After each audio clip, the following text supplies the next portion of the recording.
Vamos falar aqui hoje, aliás, o Francisco Ferreira vai falar aqui de recursos naturais e, em boa verdade, todos nós temos recursos naturais. E eu estar aqui é também parte dessa gestão do problema com a pessoa que era suposta estar aqui hoje, que não pôde e, portanto, tivemos fazer uma gestão de recursos naturais à última hora. Eu sinto um bocado recurso natural, um bocado strong com o clima. Fóssil. Mas é com agrado. Estou aqui, eu não conhecia este grupo, esta forma de estarmos aqui no República. Acho bastante interessante, acho louvável a iniciativa aqui no Vítor. Vocês, muitos de vós não saberão, eu e o Vítor já trabalhámos juntos há 20 e muitos anos, no início de uma televisão privada em Portugal.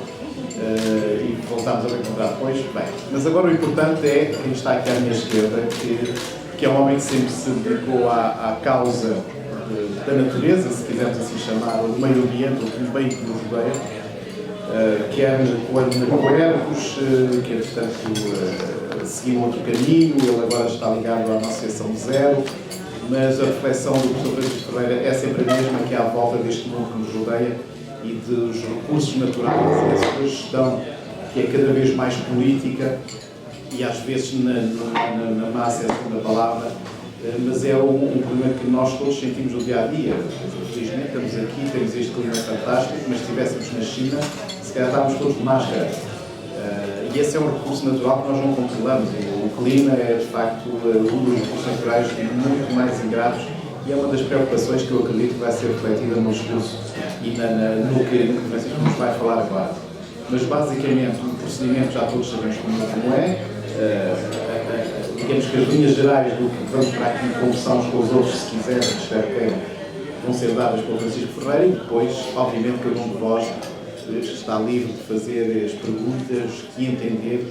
Eu acho que este meio, esta forma de fazer uma tertúlia é muito agradável, é saudável e, portanto, é para isso que nós estamos. Boa noite, passo a palavra ao professor Francisco. E começo precisamente por uma frase do pensador Chesterton, em 1908, dizia basicamente o seguinte: temos duas formas de ter o suficiente. Uma é continuarmos a acumular mais e mais. A outra é desejarmos menos. E realmente a questão que se coloca em relação à nossa sociedade atual e ao consumo que nós temos dos recursos naturais não é propriamente, na minha opinião, uma questão técnica do ponto de vista de, bem, eu vou arranjar um mecanismo qualquer de ajudar a desenvolver mais determinadas economias, vou pôr o telemóvel a servir como forma de partilhar informação, Claro que isso é extremamente importante. Eu lembro-me de estar numa aldeia em Moçambique, não muito longe de Maputo, mas que estava bastante isolada, e em que o mais importante, graças à tecnologia, era precisamente os painéis fotovoltaicos que permitiam que as vacinas tivessem no frio, e portanto eu garantia que tinha uma arca frigorífica a funcionar, e dava para carregar o telemóvel que estava pendurado numa árvore, que era o único sítio onde se conseguia ter rede, mas a que qualquer pessoa da aldeia podia aceder e que, portanto, me garantia uma série de... uma ponte fácil para aquilo que antes era muito difícil de transpor em termos de comunicação. O que é facto é que nós temos vivido numa sociedade que nos anos 50 o pensamento era muito simples. A nossa, isto é de um perito, de um consultor de marketing em 1955, que dizia basicamente isto: a nossa economia, a produtividade enorme da nossa economia obriga a que nós consumamos cada vez mais bens para garantirmos a nossa qualidade e a nossa forma de vida. E, portanto, a nossa espiritualidade, a nossa satisfação espiritual a satisfação do nosso ego, obviamente, tem que se basear no consumo. Os serviços, os bens, têm que ser oferecidos ao consumidor com grande urgência e depois, obviamente, nós temos que consumir,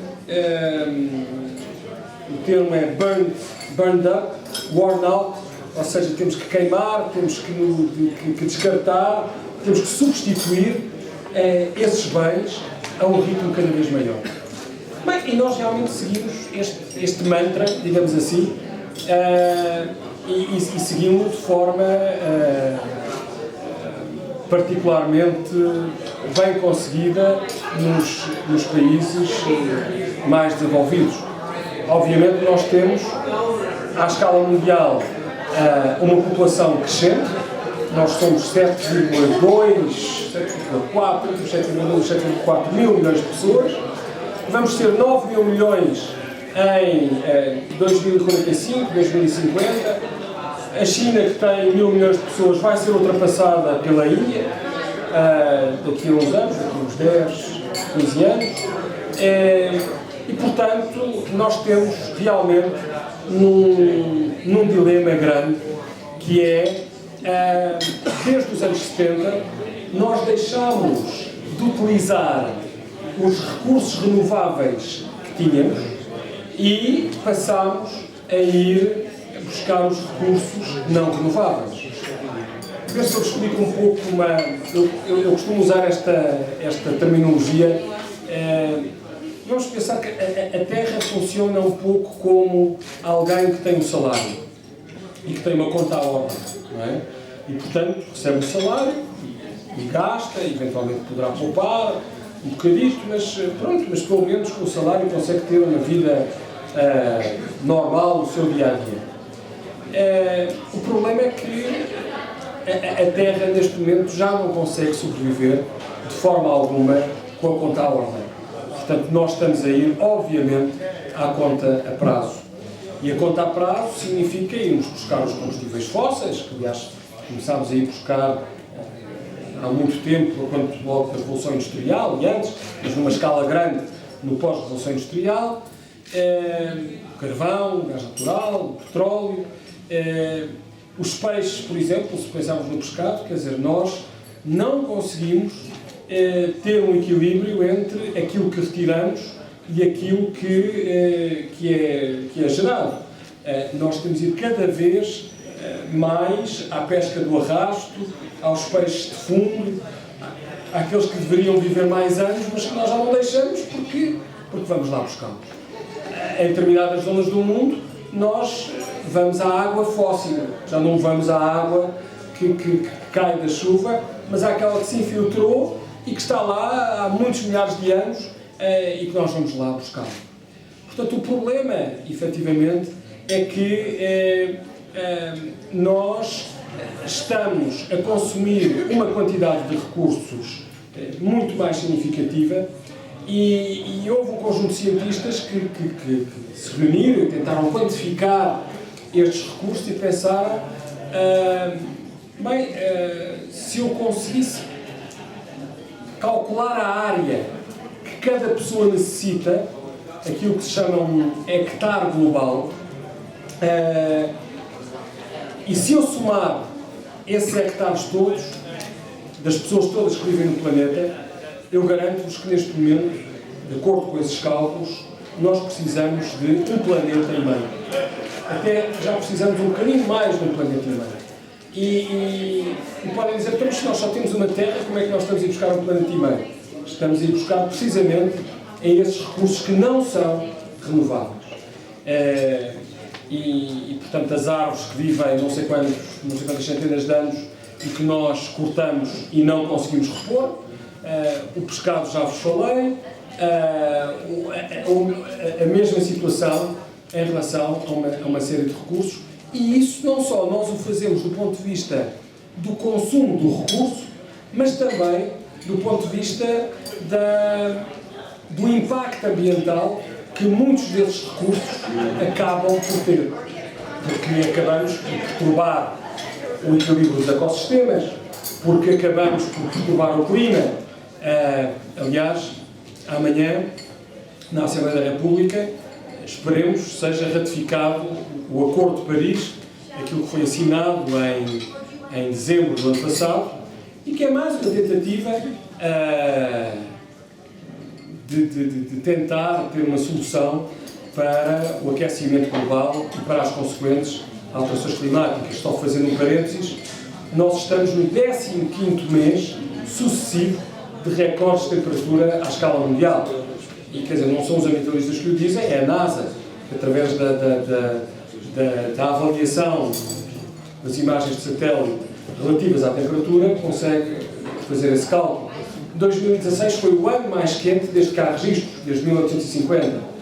E 2016, já com 9 meses de dados, praticamente, estamos a encaminhar para que seja ainda mais quente do que 2015.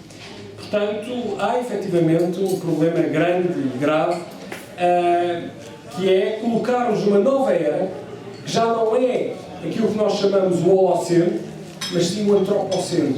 Os cientistas falam do Antropoceno porque é a primeira vez, é só desde há décadas, que o homem tem capacidade de causar uma alteração com uma enorme magnitude à escala do próprio planeta. Uma das coisas curiosas é precisamente este grupo de cientistas que faz as contas à utilização dos recursos, escolhe um dia que é o Earth Overshoot Day, ou seja, é o dia a partir do qual nós já estamos a ir às poupanças. E esse dia, este ano, foi 8 de agosto. Em 2002, por exemplo, foi 3 de outubro, ou seja, aguentámos até 3 de outubro. Em 1970, nós chegámos a 31 de dezembro sem problemas. Portanto, é realmente ao longo dos últimos 30 anos, 30, 40 anos, que nós começamos a ultrapassar esta barreira da exploração dos recursos renováveis que tínhamos. Uma das coisas que é importante realmente refletirmos é que nós temos uma grande desigualdade entre os vários países. E as Nações Unidas resolveram, ultimamente, pegar em 2 índices. Um índice muito curioso, que é o índice de felicidade, e esse ainda o estão a desenvolver, e não estou a brincar, estou a falar a sério. Há um índice de felicidade, portanto, que tem a ver realmente. As Nações Unidas estão a ir um pouco mais longe na sua abordagem, porque consideram, e bem, que eu devo avaliar a qualidade de vida das pessoas. E essa qualidade de vida muitas das vezes não é traduzida pelo produto interno bruto, não é traduzida apenas pelas capacidades em termos de saúde, de educação, e portanto, numa primeira fase, as Nações Unidas olharam para o PIB, para o produto interno bruto, chegaram à conclusão que o PIB realmente tem inúmeras falhas do ponto de vista da tradução da qualidade de vida. A seguir passaram para o chamado IDH, portanto, o Índice de Desenvolvimento Humano. Também aí há fragilidades, e depois passaram então para o índice de felicidade. Mas quais são os países que conseguem ter um índice de desenvolvimento humano maior que a base mínima, considerada mínima à escala mundial? Bem, são tudo países que têm ao mesmo tempo uma enorme pegada ecológica. Ou seja, há pouquíssimos países que conseguem ao mesmo tempo garantir um elevado índice de desenvolvimento humano e uma reduzida pegada ecológica. É curioso que, se forem ver quais são os países, é curioso que se vê Costa Rica, Cuba, são quase todos países ali da América Central, da América Latina, que conseguem este equilíbrio entre um índice de desenvolvimento humano e o ter uma pegada ecológica abaixo da sua biocapacidade, isto é, abaixo daquilo que o próprio país consegue assegurar. Claro que nós encontramos, por exemplo, o topo do índice de desenvolvimento humano é a Austrália, a Noruega, os países nórdicos, só que obviamente com uma pegada muito significativa. Não esqueçamos, por exemplo, que com diferenças grandes mesmo entre eles. A Noruega tem petróleo, a Suécia e a Dinamarca não têm, portanto há aqui diferenças depois entre esses diferentes países. E portanto, para ter uma ideia, a nossa biocapacidade para 7 mil milhões de pessoas, nós devíamos ter 1,8 hectare global, esta área, digamos assim, por pessoa. O problema é que isto é para 7 milhões. Em 2050, com 9 milhões, nós temos que passar a 1,2 hectare global por pessoa. Ou seja, nós temos, efetivamente, que ver como é que conseguimos viver com menos. E eu diria, um bocado na linha do que tem vindo a ser discutido em várias conferências, como é que nós conseguimos viver felizes com menos. E por isso é que o paradigma é, eu diria, quase filosófico, se calhar religioso, político, claramente, mas não técnico. Ou seja, é também técnico, melhor dizendo, mas não é a questão técnica que nos vai solucionar. É difícil. Eu tenho 3 filhos que variam entre os 21 anos e os 7 anos. É difícil convencer o mais novo, de 7 anos, que é fantástica a PlayStation 2 do irmão, quando os vizinhos todos têm a PlayStation 4, cujos jogos, obviamente, não correm na PlayStation 2. E em que realmente, olhando para os jogadores de futebol, mesmo sendo de equipas excepcionais como o Vitória de Setúbal, não têm, são diferentes realmente entre a versão 4 e a versão 2. Como é que eu vou conseguir convencer um miúdo a ficar satisfeito num mundo onde realmente os colegas, os amigos, aquilo que é mostrado na televisão, nos mídias, nos outros mídias, quer dizer, onde se cria uma necessidade do uso do recurso. Em que, por exemplo, uma das coisas que outro dia estava numa discussão engraçada, há um novo paradigma que agora se fala, e a própria União Europeia tem vindo a tentar lançar esse paradigma, que é fundamental, que é chamada economia circular. Qual é a ideia desta economia circular? A ideia da economia circular é que eu consiga ter bens mais eficientes do ponto de vista energético, que eu consiga ter bens com maior durabilidade, que possam ser reparados. Eu faço-vos um desafio. Eu estive numa conferência absolutamente espetacular, que era um fulano de uma empresa que trabalha na área a substituir uma bateria de um iPhone. Garanto-vos que é um desafio, porque uma coisa é um Android em que vocês tiram a capa e tiram a bateria e substituem, outra coisa é vocês perceberem que a Apple dificultou muitas coisas e tem a bateria exatamente escondida com uma série de nuances para até lá chegarem e conseguirem trocar. Portanto, nós fazemos um mundo que não é fácil de reparar. Eu tive um problema, o meu filho avariou-se o telefone, eu pude lá arranjar. Anteontem recebi um telefonema lá do Jumbo, da Jumbo Box, a dizer: venha cá, traga a fatura original, nós damos-lhe o dinheiro porque pronto, já passaram os 30 dias e a política da companhia é esse telemóvel, pronto, tem 1 ano e pouco, já não é produzido e, portanto, nós devolvemos o dinheiro.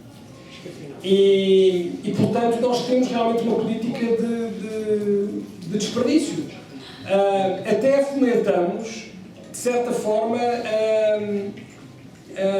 com uma lógica ambiental. Eu outro dia estava num seminário, há duas entidades que fazem o processamento dos resíduos elétricos e eletrónicos, que é a ERP e a qualquer coisa.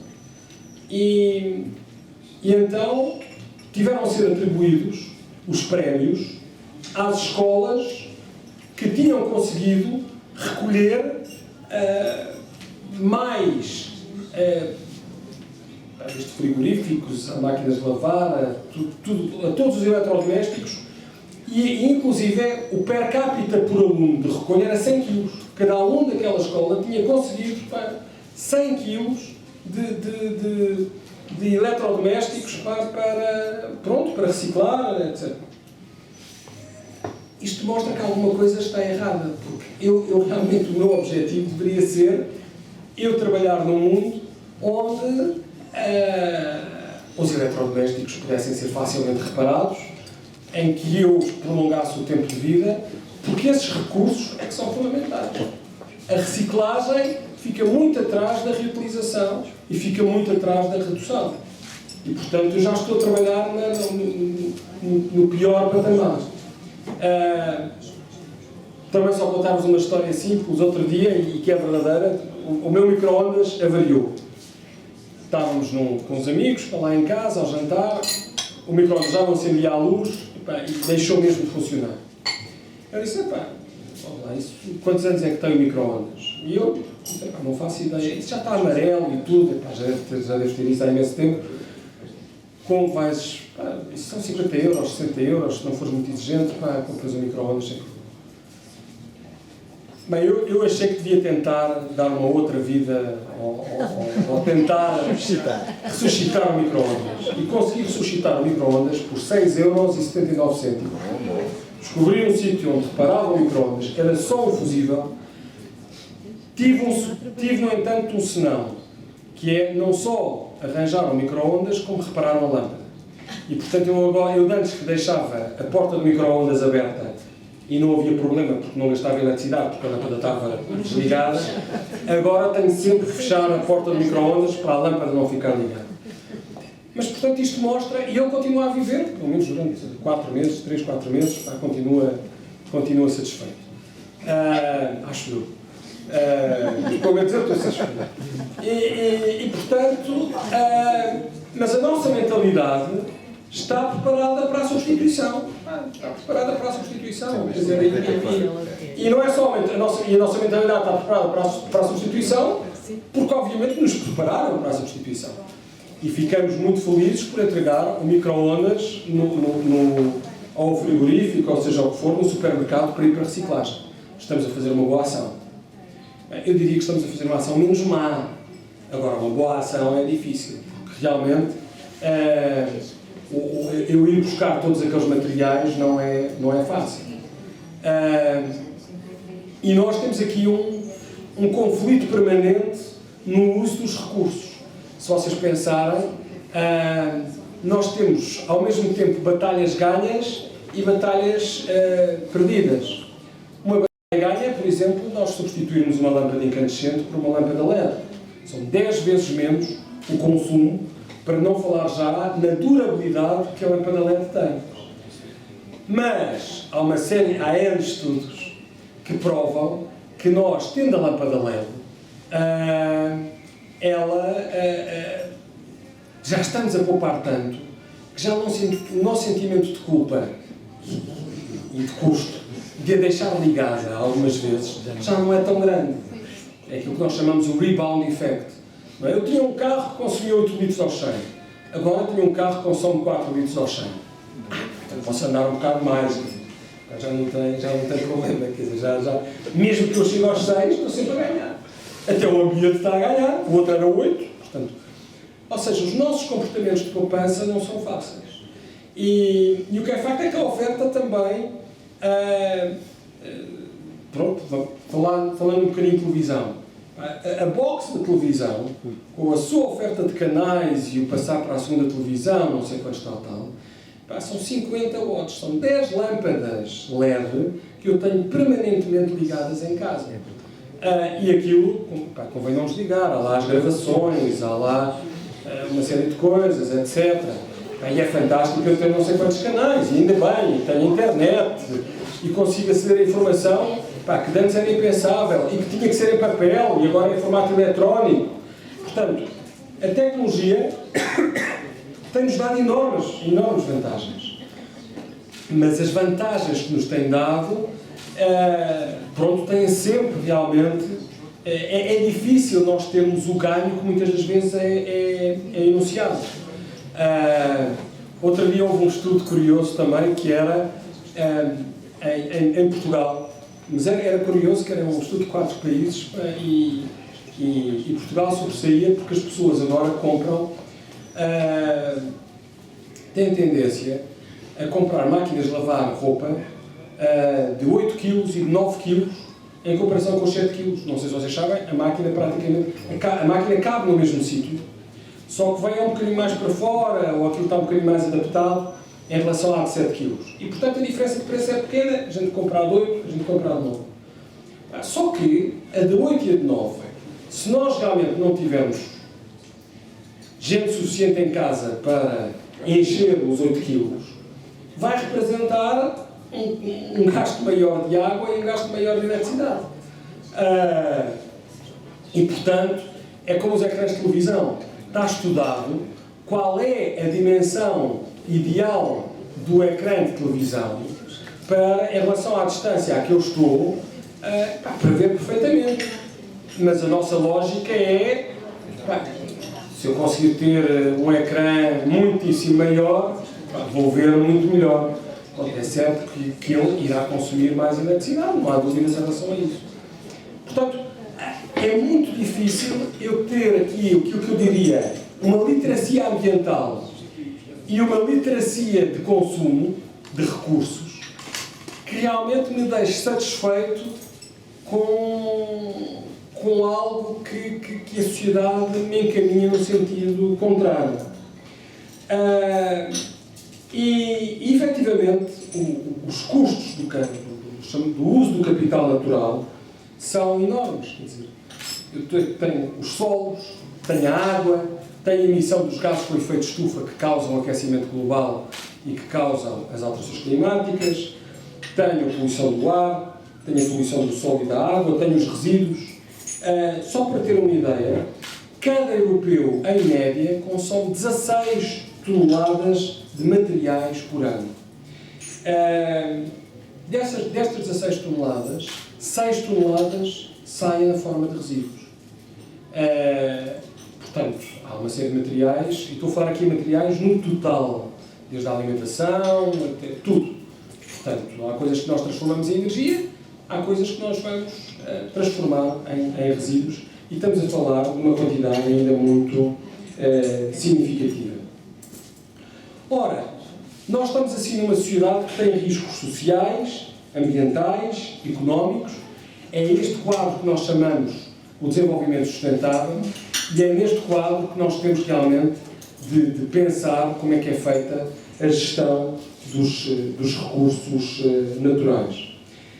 Estes alertas para as questões ambientais começaram, eu não direi há muito tempo, mas houve passos decisivos. Em 62, a Rachel Carson, com um livro sobre a Primavera Silenciosa, mostrou que efetivamente nós tínhamos uma série de problemas associados, ou seja, eu a partir de um sítio conseguia afetar o planeta todo. As Nações Unidas, em 72, começaram esta reflexão em Estocolmo de forma muito forte. Há um livro que é até agora um livro sobre ambiente, ou considerado o livro ambiental mais vendido da história, que foi uma reflexão do Clube de Roma, que eram os limites do crescimento, e que eles simularam, no fundo, o que é que iria acontecer ao longo das próximas décadas em relação aos vários recursos. E muito daquilo que eles pensaram, efetivamente, tem vindo a acontecer. Há uma publicação fundamental do final dos anos 80, o Nosso Futuro Comum, da primeira-ministro Brundtland, da Noruega, que fez essa reflexão e que disse que ele realmente tem que olhar para estas diferentes dimensões da qualidade de vida, há um estudo muito curioso que mostra a relação entre o produto interno bruto e o índice de felicidade, que falávamos há pouco. E o que é curioso é que nesse estudo, que é feito por um conjunto de cientistas dos Estados Unidos, mostra-se que numa primeira fase, como é evidente, a felicidade aumenta com a riqueza. Vamos lá ver, se pensarmos em pessoas em determinados países africanos, asiáticos, por aí, quer dizer, a relação entre eu passar a ter água em casa, passar a ter... portanto, há uma relação direta entre a felicidade e a riqueza. Mas a partir... Portanto, eu tenho esse gradiente, mas a partir de um determinado nível, eu ter 100 mil ou 1 milhão é exatamente igual. Do ponto de vista da percepção e da felicidade que as pessoas têm. O que mostra que é aí que eu tenho que trabalhar no uso e no recurso dos recursos naturais. Eu não vou demorar muito mais tempo, porque a ideia depois é trocarmos ainda e já se aproxima à meia-noite. Queria só falar de duas coisas que são cruciais. As Nações Unidas tiveram os chamados Objetivos do Milénio, 8 objetivos, entre 2000 e 2015, muito virados para os países em desenvolvimento. Erradicar a extrema pobreza e a fome, atingir o ensino universal, a igualdade de género, reduzir a mortalidade infantil, melhorar a saúde materna, acabar com doenças como a malária, etc., garantir a sustentabilidade ambiental e criar uma série de parcerias. Bem, estes objetivos do milénio, como vocês devem perceber, não foram, em grande parte, atingidos. Mas deram origem a 17 objetivos que foram aprovados em setembro do ano passado, numa Cimeira Especial das Nações Unidas, em que Portugal foi, eu não sei se dos únicos, se não mesmo o único, que não esteve representado ao nível do Presidente da República e do Primeiro-Ministro, porque foi exatamente no fim de semana antes das eleições legislativas. As Nações Unidas conseguem estas coisas bonitas, que é os grandes, o que está em cima da mesa, são chamados 5P: pessoas, planeta, prosperidade, parcerias e paz. Reparem como a ideia acaba por passar por estas diferentes dimensões que nós às vezes não associamos diretamente. E estes 17 Objetivos para o Desenvolvimento Sustentável, que são agora para 2030, têm uma série de dimensões que se puderem, vale a pena ver. Por exemplo, a promoção, passarmos a ter uma produção e consumo sustentáveis, passarmos a ter cidades e comunidades sustentáveis, ultrapassarmos as desigualdades, resolvermos a questão climática, mas também dos ecossistemas marinhos, terrestres, tudo isso são diferentes objetivos do total destes 17. E eu tive a oportunidade de estar nesse fim de semana, nos Estados Unidos, nas Nações Unidas. Foi precisamente também o fim de semana em que o Papa tinha visitado Cuba e foi discursar nas Nações Unidas precisamente sobre os Objetivos para o Desenvolvimento Sustentável. O ano passado foi um ano muito importante, porque há a encíclica do Papa em maio, há os Objetivos para o Desenvolvimento Sustentável em setembro, e há o primeiro teste às consequências destes objetivos com o Acordo de Paris, em dezembro, sobre as alterações climáticas, em que o Acordo de Paris já tem lá dentro, neste momento, a China, já tem os Estados Unidos, terá Portugal amanhã, apesar de nós só representarmos 0,12% das emissões totais do planeta. Estamos bem longe de outros países. Somos bem comportados. E portanto, o planeta tem limites. Alguns desses limites já estão ultrapassados, nomeadamente em relação aos chamados ciclos biogeoquímicos, o uso do fósforo, o uso do azoto, são coisas muitas das vezes pouco faladas, mas que efetivamente nós estamos neste momento já para além daquilo que era razoável. Portanto, para terminar, a questão que está em cima da mesa no que respeita aos recursos naturais é que nós, até agora, temos assento o nosso desenvolvimento numa lógica de riqueza, de crescimento contínuo, de eficiência, de ter mais, de insatisfação constante. E a ideia é mudarmos este paradigma, que não é fácil, para bem-estar, qualidade, suficiência, parcimónia, frugalidade. Não é nada fácil, mas realmente nós temos uma desigualdade muito grande entre países e temos um consumo excessivo dentro dos países. Dentro de vários países. E há outras questões, que é realmente sabermos, na prática, aquilo que tem sentido. E o que tem sentido é nós sabermos consumir, sabermos fazer as escolhas certas, que vão desde a alimentação.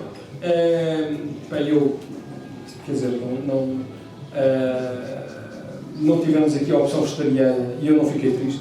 Portanto, não sou vegetariano, mas evito comer algum excesso de carne, coisa que aqui o Paulo ultimamente, pelo que eu tenho visto na TV, não tem muito a fazer.